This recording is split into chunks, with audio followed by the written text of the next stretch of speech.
రోడ్ల విషయానికి వచ్చినట్టయితే 5 సంవత్సరాల్లో ఎన్ని ఇబ్బందులు పడ్డామో మనం చూసాం. ఈ రోడ్లు ఏ విధంగా ఉండేయో మనం చూసాం.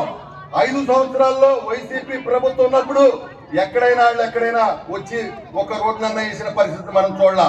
ఒకసారి రోడ్ల గురించి ఆలోచిస్తే 2014-19 మధ్యన ఆనాటి ప్రధానమంత్రి నరేంద్ర మోడీ గారు భారతదేశంలో ఉపాధి హామీ పథకం కింద 10,000 కిలోమీటర్ల సిమెంట్ రోడ్లు ఏమంటే ఆనాడు నూతనంగా ఏర్పడినటువంటి మరి ఆంధ్ర రాష్ట్రంలో ఆనాటి ముఖ్యమంత్రి నారా చంద్రబాబు నాయుడు గారు ప్రధానమంత్రి 10,000 ఏమంటే ఈ రాష్ట్రంలో ఉపాధి హామీలో 25,000 కిలోమీటర్ల సిమెంట్ రోడ్లు వేసిన ఏకైక ప్రభుత్వం భారతదేశంలో ఆంధ్రప్రదేశ్ ప్రభుత్వం చంద్రబాబు నాయుడు గారు.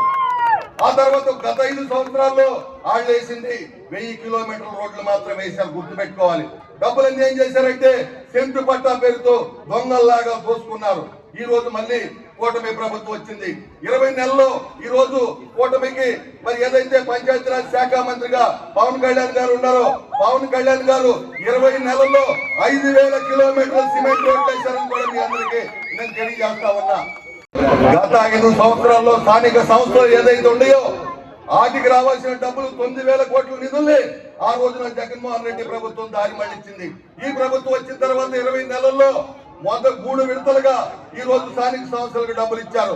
3 విడతల్లో భారతదేశంలో 11,200 కోట్ల రూపాయలు నిధులు ఇచ్చినటువంటి ఏకైక ప్రభుత్వం ఇవాళ కూటమి ప్రభుత్వం అని కూడా ఈ సందర్భంగా మీ అందరికీ నేను తెలియజేస్తుంటూ, ఇందాకే ఎర్లగడ్డ వెంకటరావు గారు చెప్పారు మావిగన్.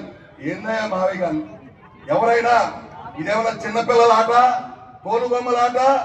నువ్వు ఆ రోజున రాజధాని కట్టుబడి ఉండ అమరావతి అన్నావు, కాదన్నావు.